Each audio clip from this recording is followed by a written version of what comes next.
جو بیمار نہیں ہیں وہ دیوار چھوڑ دیں،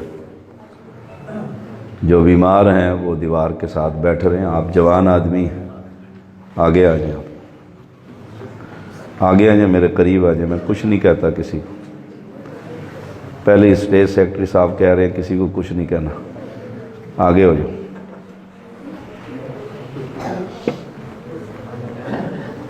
قریب ہو جائیں۔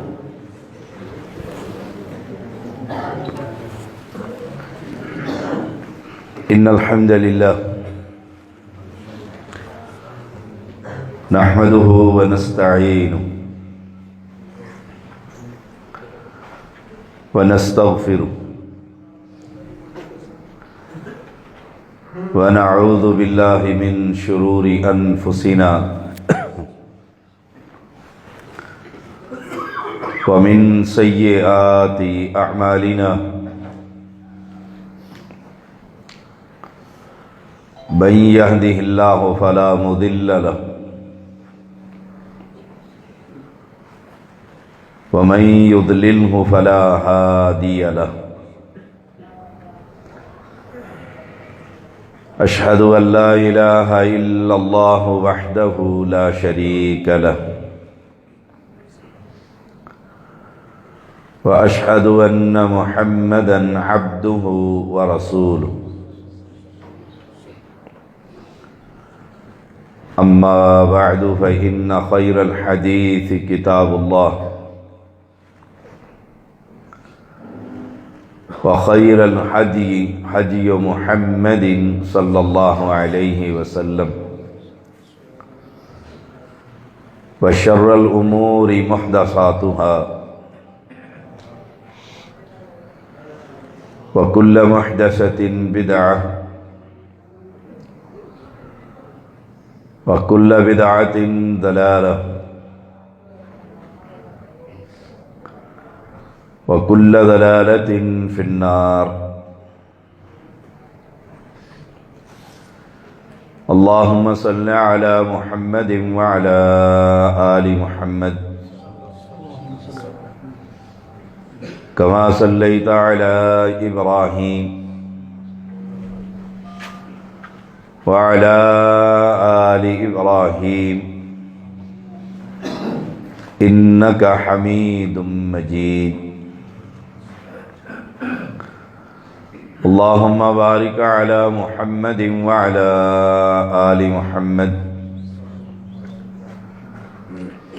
كما باركت على إبراهيم وعلى آل إبراهيم إنك حميد مجيد فأعوذ بالله السميع العليم من الشيطان الرجيم يا أيها الذين آمنوا اتقوا الله حق تقاته ولا تموتن إلا وأنتم مسلمون يا أيها الناس اتقوا ربكم الذي خلقكم من نفس واحدة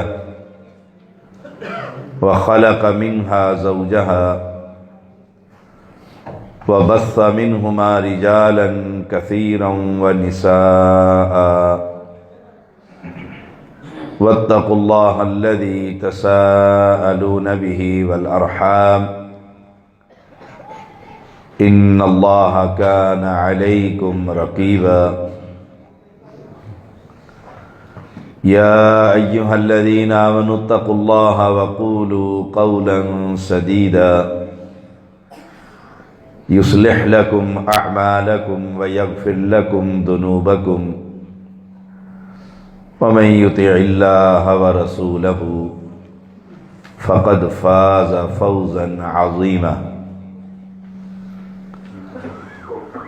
ہر قسم کی حمد و ثنا، کبریائی، بزرگی، تکبیر، تسبیح، تحمید، تحلیل، تکبیر اللہ وحدہ لا شریک کے لیے جو اکیلا، بے نظیر، بے مثل اور بے مثال ہے۔ انگن درود و سلام محمد الرسول اللہ صلی اللہ علیہ وسلم پر، جو رہبر آدم، مرشد آدم، امام آدم، کائنات کے سب سے بڑے ہادی۔ یہ ایک تلخ حقیقت ہے کہ آج نہیں تو کل، کل نہیں تو پرسوں اعلان ہو جائے گا ماضی قریب میں کہ فلاں شخص مر گیا ہے، جنازے کے لیے ثواب دارین حاصل کریں۔ اس میں میرا بھی اعلان ہو جائے گا، آپ کا بھی اعلان ہوگا۔ دنیا میں کوئی شہر، کوئی بستی، کوئی ملک ایسا نہیں جہاں ایک خاموش شہر آباد نہ ہو۔ ہمارا تعلق کسی مسلک، کسی فرقے اور کسی جماعت سے کیوں نہ ہو، لیکن یہ حقیقت ہے کہ موت کا پیالہ ہر ذی روح نے پینا۔ جب ہم یہ مانتے ہیں کہ سدا ہم نے اس دنیا میں نہیں رہنا، نہ کوئی رہا ہے نہ کوئی رہے گا، جب امام کائنات نہ رہے تو دنیا میں کون رہے گا؟ کل من علیہا فان وَيَبْقَى وَجْهُ رَبِّكَ ذُو الْجَلَالِ وَالْإِكْرَامِ۔ ہر شے نے فنا ہو جانا ہے، باقی نام اس اللہ کا جو پہلے بھی تھا اور بعد میں بھی ہوگا۔ اسی لیے رسول اللہ صلی اللہ علیہ وسلم نے فرمایا، اللہ جب کچھ نہ تھا تو تو تھا، اور جب کچھ نہ ہوگا تب بھی تو ہوگا۔ اہل اسلام جب اس مسئلے پر ہمارا اتفاق ہے کہ مر کر جانا ہی جانا ہے، دریا میں ڈوب کر مر جاؤں، درندے مجھے چبا ڈالیں، یا تبھی موت بستر پر مر جاؤں، یا کسی جہاد کے مشن پر جا کر شہید ہو جاؤں، جانا ضرور ہے۔ وہ قادر مطلق ہے، کوئی یہ نہ سمجھے کہ اگر دریا میں ڈوب کر مر گیا ہوں اور مچھلیوں کی غذا بن گیا ہوں تو رب کے پاس حاضری نہ ہوگی۔ میرے پاک پیغمبر علیہ السلام نے فرمایا، ہر شخص اللہ کے سامنے کھڑا ہوگا اور اپنے قدم نہ ہلا سکے گا جب تک سوالوں کا جواب نہ دے گا۔ چھوڑیے تعصب کی اینک، آپ کس فرقے سے ہیں، کس جماعت سے ہیں، کس گروہ سے ہیں، کس پارٹی سے ہیں، سیاسی لنک کہاں ہے اور مذہبی لنک کہاں ہے، یہ دیکھیے جب اوپر جانا ہے اور رب نے پوچھنا ہے، اس سوالوں کا جواب میں تیار کر چکا ہوں۔ الف لام میم احسب الناس ان یترکوا ان یقولوا آمنا وَهُمْ لَا يُفْتَنُونَ۔ اہل ایمان، کوئی امیر ہو، کوئی غریب ہو، کوئی امام ہو، کوئی مقتدی ہو، کوئی عالم ہو، کوئی عامی ہو، قبر کا ٹکڑا اتنا ہی ملتا ہے قبرستان میں جتنا کسی ایک ریڑھی چلانے والے کو ملتا ہے۔ نواز کے لیے بھی اتنی ہی قبر ہوگی جتنی میرے لیے اور آپ کے لیے۔ فیصلہ یہ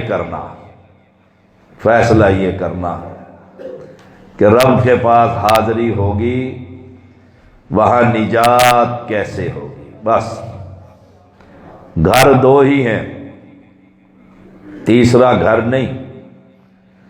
یہاں دوستوں کے گھر ہیں، سسرالی ہیں، ننیالی ہیں، ددیالی ہیں، کرائے کا مکان ہے، اکیلا رہ لوں گا، کسی اور شہر میں چلا جاؤں گا، وہاں تو پارٹیاں بھی دو، گھر بھی دو، ایک کا نام فریق فی الجنہ اور ایک کا نام فریق فی السعیر، ایک کا نام اولئک حزب اللہ، دوسرے کا نام اولئک حزب الشیطان۔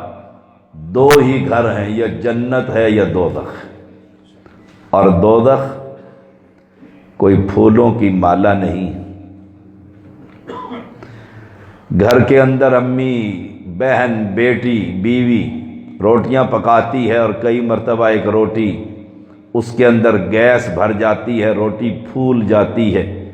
کبھی اس میں انگلی مار کر دیکھا ہے کہ اس گرمی کو میری انگلی برداشت کر سکے گی؟ ماں بھی کہتی ہے بیٹا ہاتھ نہ لگانا، کھانا بہت گرم ہے، زبان جل جائے گی۔ یہ آگ اور یہ گرمی اس جہنم کی گرمی کے مقابلے میں تو کچھ بھی نہیں۔ اس جہنم کے اندر ہندوستان کے ہندو، روس کا رشین، جرمنی کا جرمن، ڈچ کا رہنے والا انسان نہیں، وہاں تو فیصلہ ہی ایک ہی ذات پر ہوگا۔ جس کا رب پر ایمان ہوگا وہ جنت کی طرف جائے گا، اور جس کا رب پر ایمان نہ ہوگا وہ دوزخ کا ایندھن۔ کبھی سوچا؟ وقودها الناس والحجارہ، اس جہنم کا ایندھن قودها الناس، انسان ہوں گے، پتھر ہوں گے۔ ہم سے تو وہ پتھر ہی بہتر ہیں جو اللہ کے خوف سے پھٹ جاتے ہیں، رونے لگ جاتے ہیں، کہیں میں جہنم کا ایندھن نہ بن جاؤں۔ کبھی سوچا ہے رب نے جو کہا ہے اس جہنم کا ایندھن انسان ہوں گے، کہیں اس انسانوں کی جماعت کے اندر میرا نام تو نہیں لکھا ہوا؟ اہل اسلام وہ جہنم، وجیء یومئذ بجہنم، جب جہنم کو لایا جائے گا کتنی سخت ہے، کتنی سخت ہے۔ سچے پیغمبر علیہ السلام نے فرمایا اس جہنم کو قابو کرنے کے لیے اللہ کی طرف سے 70,000 لگامیں پڑی ہوئی ہیں۔ 70,000 لگامیں۔ جانور بدک جائے اس کی ایک ہی لگام ہے، اونٹ بدک جائے اس کی ایک ہی نکیل ہے۔ جہنم ہے جس کی 70,000 لگامیں ہیں، اور ایک لگام کو پکڑنے کے لیے محمد کریم صلی اللہ علیہ وسلم فرماتے ہیں 70,000 فرشتوں کی جماعت میں۔ ایک لگام کو قابو کرنے کے لیے 70,000 فرشتوں کی جماعت ہے جس نے اس جہنم کو کھینچ کر رکھا ہوا ہے۔ جب جہنم کو لایا جائے گا اور وہ غصے سے جھرجھری لے گی تو ابراہیم خلیل اللہ سمیت گھٹنوں کے بل گر کر کہیں گے سلم نفسی، اللہ مجھے بچا لے۔ میرا کیا حال ہوگا، میری کیا کیفیت ہوگی؟ میں نے کبھی سوچا ہے بچپنا جوانی میں اور جوانی بڑھاپے میں اور بڑھاپا قبر کے اندر کبھی فکر ہی نہ کی کہ اس بادشاہ کے سامنے کھڑا ہونا ہے، شہنشاہ نے پوچھنا ہے، جس کے سامنے کوئی دم نہیں مار سکتا، جو بڑا سخت پکڑنے والا ہے، بڑا انتقام لینے والا ہے، اس کی پکڑ بڑی سخت۔ کبھی خیال کیا ہے جہاں حالت یہ ہوگی کوئی کسی کے کام نہ آئے گا، یوم لا ينفع مال ولا بنون، نہ مال آئے گا نہ اولاد کام آئے گی، جہاں کیفیت یہ ہوگی ولا تزر وازرۃ وزر اخرى، کوئی کسی کا بوجھ نہیں اٹھائے گا، جہاں حالات یہ ہوں گے یوم یفر المرء من اخیہ وامہ وابیہ وصاحبتہ وبنیہ، جہاں یہ کیفیت ہوگی باپ بیٹے سے، بھائی بھائی سے، اولاد سے، خاوند سے، بیوی سے، ہر کوئی بھاگ رہا ہوگا، ایک نیکی کا سوال ہوگا اور کوئی دینے کے لیے تیار نہ ہوگا، اس دن کو کبھی یاد کیا ہے؟ یہ کوئی قصے اور کہانیاں تو نہیں، یہ تو رب کا کلام ہے۔ وہ دن آنے والا ہے، اذا السماء انشقت، اذا الشمس کورت۔ وہ دن آنے والا ہے، اذا السماء انفطرت۔ یہ آسمان کتنی اس کی موٹائی اور مضبوطی ہے، یہ پھٹ جائے گا۔ وہ دن آنے والا ہے، کلا اذا دکت الارض دکا دکا وجاء ربک والملک صفا صفا، کہ زمین کو کوٹ کر رکھ دیا جائے گا اور رب کے فرشتے صف باندھ کر کھڑے ہوں گے، اور کسی کو جرت نہ ہوگی کہ رب کے سامنے اس کی اجازت کے بغیر کوئی کلام کر سکے۔ ہماری کیا حالت ہوگی؟ میں دنیا جہان کے گناہوں کا انبار اپنے سروں پر لادے ہوئے، دوستیاں نبھاتے ہوئے، برادری کا خیال رکھتے ہوئے، علاقے کے اندر چودھری بنتے ہوئے میں دنیا سے جا رہا ہوں، اتنے گناہوں کا انبار، معلوم نہیں ہے اتنے گناہ۔ ہمارے بابا آدم علیہ السلام سے تو ایک ہی بار اس درخت کے قریب جانے کی وجہ سے اتنا روئے تھے کہ چہرے پر نالیاں بن گئی تھی، اور کہہ رہے تھے ربنا ظلمنا انفسنا وَإِن لَّمْ تَغْفِرْ لَنَا وَتَرْحَمْنَا لَنَكُونَنَّ مِنَ الْخَاسِرِينَ۔ ہمارے تو گناہوں کے انبار ہی اتنے ہیں۔ ان انباروں کے ساتھ جب رب کی عدالت میں کھڑے ہوں گے تو کیا ہوگا؟ امی عائشہ رضی اللہ تعالی عنہا فرماتی ہیں رب پوچھتا جائے گا، اور جس گناہ کے بارے میں رب نے یہ پوچھا، اور میرے بندے یہ گناہ کیوں کیا ہے جسے ہم مناقشہ کہتے ہیں، اب کیوں کا جواب صرف یہ ہوگا کہ رب کے فرشتے اٹھا کر جہنم کا ایندھن بنا دیں گے۔ جہنم کوئی پھولوں کی مالا نہیں ہے، کوئی نرم اور گرم بستر نہیں ہے۔ رسول اللہ صلی اللہ علیہ وسلم نے فرمایا جہنم میں جہنمیوں کو اس طرح ڈال دیا جائے گا جیسے دیوار کے اندر تم کیل کو داخل کرتے، نیچے بھی آگ، اوپر بھی آگ، دائیں بھی آگ اور بائیں بھی آگ۔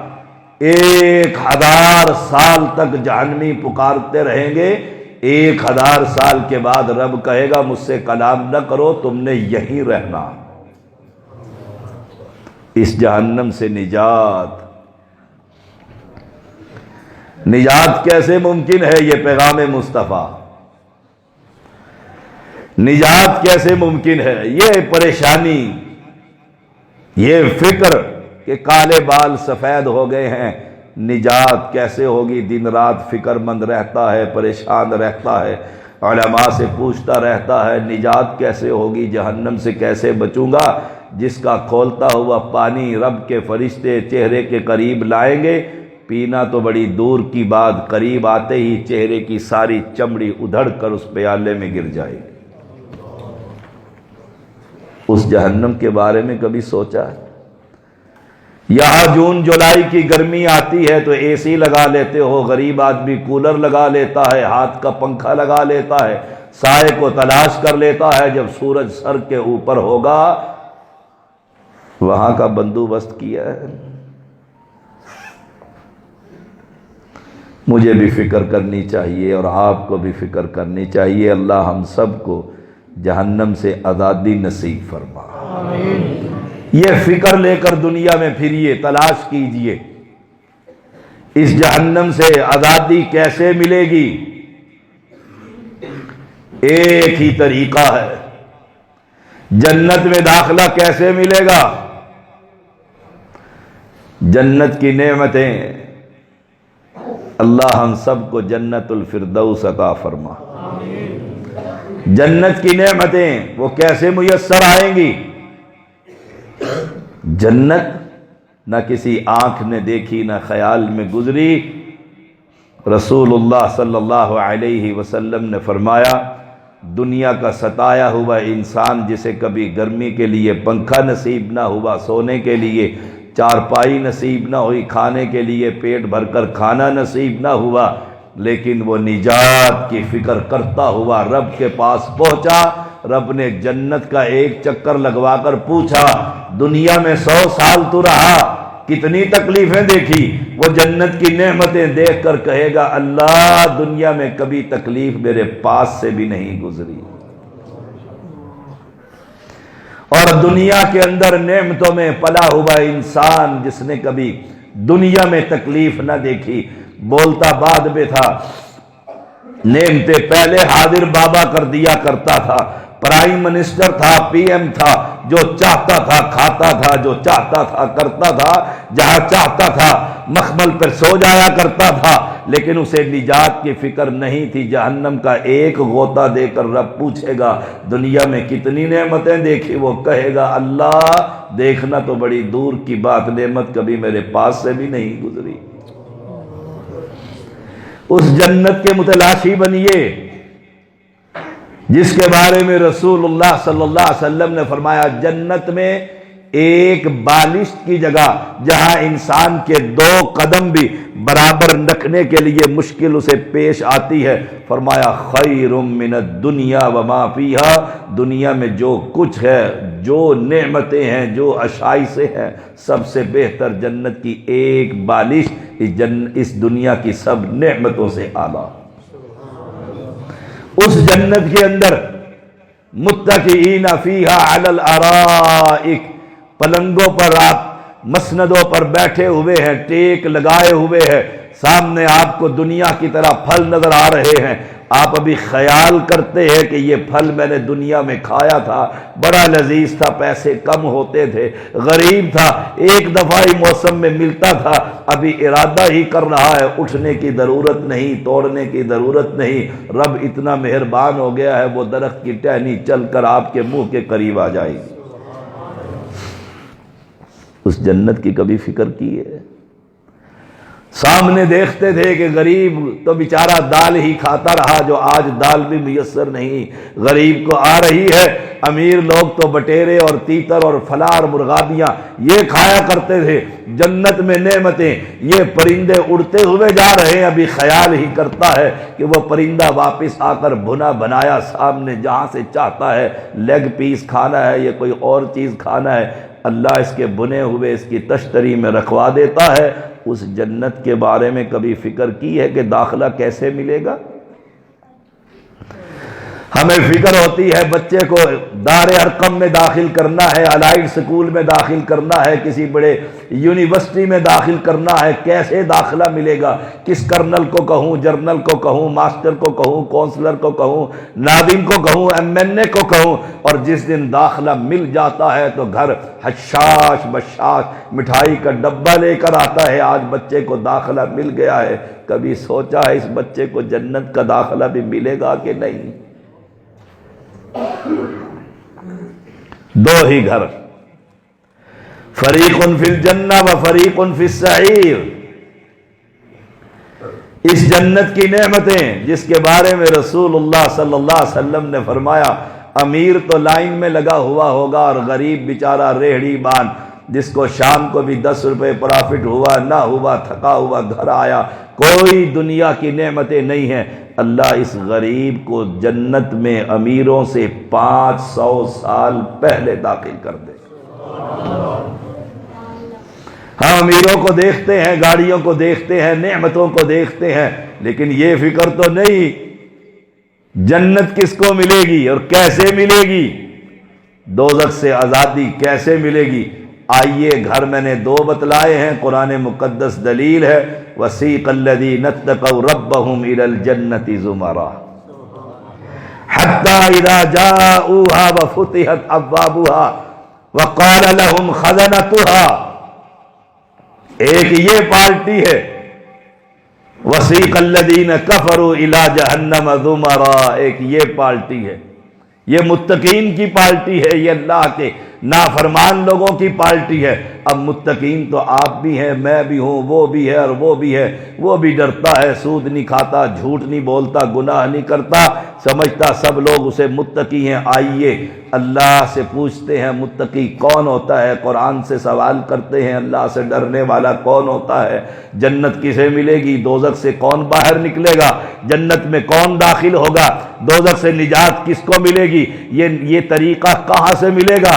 یہ اشتہار پڑھ لیجئے، پیغام مصطفیٰ ہے، مکہ کے اندر کھڑے ہیں، اپنی برادری کو، رشتہ داروں کو، اپنے چودھریوں کو، اپنے خاندان کو، اپنے بڑوں کو، اپنے قبیلے کے لوگوں کو، سب کو آواز دے کر کہہ رہے ہیں آ جاؤ ادھر، میں تم سے ایک بڑی اہم بات کرنے لگا ہوں۔ لوگ آ گئے، چودھری آ گئے، برادری آ گئی، جو نہ آ سکا اس نے اپنا نمائندہ بھیج دیا، جاؤ آج مکہ کے اندر ایک صادق اور امین شخص جس نے کبھی زندگی میں جھوٹ نہ بولا، فقد لبثت فیکم عمرا من قبلی، 40 سال اس نے ہم میں گزارے، اس شخص نے کھڑا ہو کر مکہ کے واسیوں کو جنت میں داخلے کا اور دوزخ سے نکلنے کا راستہ بتلایا، کہا قولوا لا الہ الا اللہ تفلحوا، تم کلمہ توحید پڑھ لو، اقرار کر لو اللہ کے سوا کائنات میں کوئی الہ نہیں ہے، تفلحوا، دنیا بھی سنور جائے گی، آخرت بھی بن جائے گی۔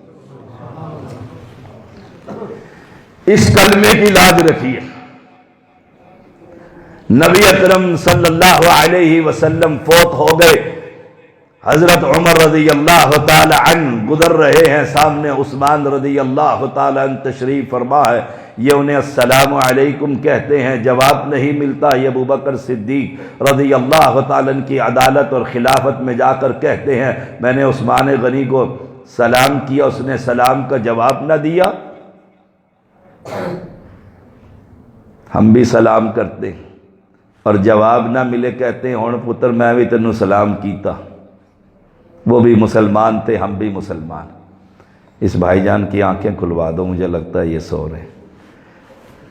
آپ جی مجھے لگتا ہے آپ سو رہے ہیں، ہاتھ چھوڑ کر بیٹھ جائیے، بڑے دور سے آئے ہوں گے، سردی برداشت کی ہوگی، بائک پر آئے ہوں گے یا گاڑی پر، کچھ سن لیجئے، شاید میری بھی سنور جائے، آپ کی بھی بن جائے۔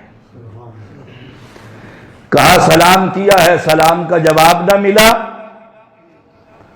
ہم ایک دفعہ سلام کرتے ہیں، جواب نہیں ملتا، پھر ساری زندگی اسے کہتے رہتے ہیں تو نے نہیں دیا تھا، میں تجھ سے کوئی کم ہوں۔ جا کے ابو بکر صدیق رضی اللہ تعالی عنہ کی عدالت میں مقدمہ دائر کر دیا، آپ نے عثمان غنی کو بلا لیا رضی اللہ تعالی عنہ، کہا کہ عمر نے سلام کیا ہے، تم نے جواب کیوں نہ دیا؟ ابھی ایک نوجوان حدیث پڑھ رہا تھا، مسلمان کے مسلمان پر 6 یا 5 حق، پہلا حق سلام کا جواب دینا، جواب کیوں نہ دیا؟ کہا میں نے تو سنا ہی نہیں، آئے میں نے تو سنا ہی نہیں، قربان جاؤں ابو بکر صدیق رضی اللہ تعالیٰ عنہ کی بصارت پر، بصیرت پر کہا نہ تو جھوٹ بولتا ہے نہ عمر جھوٹ بولتا ہے، عمر نے بھی سلام کیا ہے، تو بھی سچ کہتا ہے، میں نے سنا ہی نہیں، مجھے یہ بتا عثمان تو پریشان کیوں ہے، کس وجہ سے تو نے اس کا سلام نہیں سنا؟ کہا پریشان اس لیے ہوں کہ نبی اکرم صلی اللہ علیہ وسلم دنیا سے چلے گئے، فوت ہو گئے، اور میں پوچھ ہی نہ سکا کہ نجات کیسے ہوگی۔ جس عثمان کے بارے میں اللہ کے پیغمبر نے کہا تھا ابو بکر فی الجنہ، عمر فی الجنہ، عثمان فی الجنہ، جس کے بارے میں اللہ کے پیغمبر نے کہا تھا جب ہیرے اور لال اور اشرفیہ لا کر پیغمبر کے دامن میں ڈالے تو کہہ دیا تھا عثمان میرے رب نے وعدہ کر لیا ہے اگر آج کے بعد تو کوئی نیکی نہ بھی کرے رب نے جنت تیرے لیے بنا دی۔ وہ اس فکر کے اندر ہے نجات کیسے ہوگی، نجات کیسے ہوگی، وہ اس فکر کے اندر، کہا میں پریشان بیٹھا ہوں، پوچھ نہ سکا، زندگی گزر گئی، اللہ کے پیغمبر 63 سال کی عمر پا کر دنیا سے چلے گئے، میں پوچھ ہی نہ سکا نجات کیسے ہوگی۔ آپ نے فرمایا عثمان میں نے نبی اکرم صلی اللہ علیہ وسلم سے پوچھا تھا نجات کیسے ہوگی، بس یہی پیغام مصطفیٰ میں نے پوچھا تھا نجات کیسے ہوگی؟ کہا کیا کہا تھا اللہ کے پیغمبر نے؟ کہا پیغمبر علیہ السلام نے فرمایا تھا نجات اس کلمے پر ہوگی جو کلمہ میں نے اپنے چچا ابو طالب کے سامنے رکھ دیا تھا، اس نے پڑھنے سے انکار کر دیا تھا، من قال لا الہ الا اللہ دخل الجنہ۔ جو شخص یہ کہہ دے لا الہ الا اللہ، اللہ کے سوا کائنات میں کوئی الہ نہیں، کوئی مشکل کشا نہیں، کوئی حاجت روا نہیں، کوئی اولاد دینے والا نہیں، کوئی بگڑیاں بنانے والا نہیں، کوئی کشتی کو کنارے پر لگانے والا نہیں، کوئی عزت کا مالک نہیں، کوئی ذلت کا مالک نہیں، کوئی موت کا مالک نہیں، کوئی حیات کا مالک نہیں، کوئی نفع کا مالک نہیں، کوئی نقصان کا مالک نہیں، کوئی رنج بخش نہیں، کوئی گنج بخش نہیں، کوئی اولاد بخش نہیں، کوئی رنج پال نہیں، کوئی غریب نواز نہیں، کوئی بندہ نواز نہیں۔ لا الہ الا اللہ من مات وہو یعلم، جو مر جائے اور اسے علم ہو خبر ہو جانتا ہو کہ لا الہ الا اللہ کا معنی یہ ہے، اب نظر نیاز رکوع سجدہ قیام عبادت صرف ایک ذات کی ہوگی، وہ زمین کے اندر ہے، اس کی نہیں، اس کی ہوگی جو عرش پر مستوی ہے۔ یہ نجات کا کلمہ، یہ میں پڑھ لوں، یہ آپ پڑھ لیں، پڑوسی پڑھ لیں، بھائی پڑھ لے، چودھری پڑھ لے، سید پڑھ لے، خان پڑھ لے، من شہد لا الہ الا اللہ وحدہ لا شریک لہ وان محمدا عبدہ ورسولہ وان عیسی عبد اللہ ورسولہ وکلمتہ القاها الی مریم وروح من والجنۃ حق والنار حق ادخلہ اللہ الجنۃ علی ما کان من العمل، رواہ البخاری۔ من عموم کا ہے، علماء جانتے ہیں، نوجوان فاضل موجود ہے کہ من عموم کا ہے، جو گواہی دے دے کہ کائنات کے اندر عبادت کے لائق، سجدے کے لائق، رکوع کے لائق، قیام کے لائق، طواف قیام کے لائق، نظر کے لائق، نیاز کے لائق صرف ایک ہستی ہے، ایک ہستی ہے، وہ زمین کے نیچے نہیں عرش پر ہوا کرتا۔ یہ نجات کا کلمہ ہے۔ آج امت کی اکثریت اس کلمے سے نابلد ہے۔ کلمہ تو سب بھی پڑھتے ہیں، بلکہ نماز کے بعد مساجد کے اندر زوردار طریقے سے کلمے کا ورد کیا جاتا ہے، الا اللہ کی ضربیں لگتی ہے، ناک سے شو شو کر کر الا اللہ کی آوازیں نکالی جاتی ہے، لیکن اللہ کی قسم کھا کر کہتا ہوں امت کی اکثریت آج اس کلمے کو نہیں جانتی۔ اگر جانتی ہوتی تو زندہ کو چھوڑ کر کبھی مردے کو سلام۔ کوئی لڑائی نہیں، کوئی فساد نہیں، کوئی ناراضگی نہیں، کسی کو تکلیف دینے کے لیے نہیں آیا، کسی کو ٹیز کرنا نہیں چاہتا۔ وہ داعی ہی کیا، وہ دعوت دینے والا ہی کیا، وہ عالم ہی کیا، میں تو شریعت کا ایک اتنا سا طالب علم ہو جس کے دل میں اپنے بھائی کے لیے درد نہ ہو، بھائی میرا، چچا میرا، ماموں میرا، برادری میری، پڑوسی میرا، پیالیاں میری کٹھی ہے، زمینیں اکٹھی، حصے دار اکٹھا، اللہ کھاتا تیرا ہے، پیتا تیرا ہے، رہتا تیری زمین پر ہے، تیرے آسمان کے نیچے۔ جب تو زندہ کو چھوڑ کر یہ کسی مردے سے جا کر سوال کرتا ہے، اللہ مجھے بڑی تکلیف ہوتی ہے، میں ہاتھ اٹھا کر بھی کہتا ہوں، اسے بھی سمجھاتا ہوں، لا الہ، یہ کلمہ نجات ہے۔ ناراضگی کس بات کی ہے؟ صحابہ نے یہ کلمہ پڑھا، لات کو چھوڑا، منات کو چھوڑا، عزا کو چھوڑا، ہبل کو چھوڑا، بد کو چھوڑا، سوا کو چھوڑا، یغوث کو چھوڑا، یعوق کو چھوڑا، نصر کو چھوڑا، سارے پجتن پاک دنیا کے چھوڑ کر ایک رب پر ایمان لے کر آئے اور کہہ دیا عمر نے رضی اللہ تعالی رضیت باللہ ربا وبالاسلام دینا وبمحمد نبیا، ایک روایت میں وفی روایت وبمحمد رسولا، میں اللہ کے رب ہونے پر راضی کہ وہی دیتا ہے، وہی کھلاتا ہے، وہی سلاتا ہے، وہی پلاتا ہے، اسی کے ہاتھ میں سب کچھ ہے، رضیت باللہ ربا۔ جب تو اس حی و قیوم کو چھوڑ کر اس کے در پر جاتا ہے جو بیچارہ لا یخلقون شیئا وہم یخلقون، ایک ذرے کو بھی پیدا کرنے کے قابل نہیں ہے، اسے خود رب نے پیدا کیا تھا۔ جب مخلوق ہو کر تو مخلوق سے مانگتا ہے تو رب بڑا ناراض ہوتا۔ آپ زمیندار ہیں، گاؤں ہے چھینا اوتار، غالباً نام ہے اس گاؤں کا، یہی نام ہے شیخ، چھینا اوتار تلاش کرتے کرتے کرتے کبھی تو آئے گا چھینا اوتار. بیمار تھا، بخار تھا، چل پڑے پہلے. یہ قاری اکرم کی لگتا ہے کوئی کرامت ہی ہے جو میں یہاں پر پہنچ گیا ہوں. اتنی تکلیف کے باعث پہنچے، راستے میں رائے بنڈ میں دوائی لی میڈیکل سٹور سے، رب نے کچھ حالت بہتر کر دی، یہاں پر پہنچ گیا ہوں. چھینا اوتار کے باسیوں، ایمانداری سے بتاؤ، آپ زمیندار لوگ ہیں، تجارت کرتے ہیں، راستے میں نے بھانے بھی دیکھے، بھینسیں بھی دیکھی، آپ یہ زمیندارہ کرتے ہیں، بکریاں بھی دیکھی. کبھی کسی جانور کو جانور سے مانگتے دیکھا؟ ایک جانور کو کھلاؤ پلاؤ، اسے موٹا کر دو، صحت مند کر دو. دوسری بھینس، گائے، بیل، بکری کو اسے بھوکا رکھو، پیاسا رکھو، پھر اسے چھوڑ دو. کبھی وہ آ کر اس کے قدموں میں بیٹھ کر کہے کہ مجھے بھی دے دے؟ تو اشرف المخلوقات ہے، انسان ہے، سارے مخلوقات میں سب سے افضل رب نے بنایا ہے. جب جانور جانور سے نہیں مانگتا، بیل بیل سے نہیں، گائے گائے سے نہیں، بھینس بھینس سے نہیں، بکری بکری سے نہیں، تو پیاسا رکھ، بھوکا رکھ.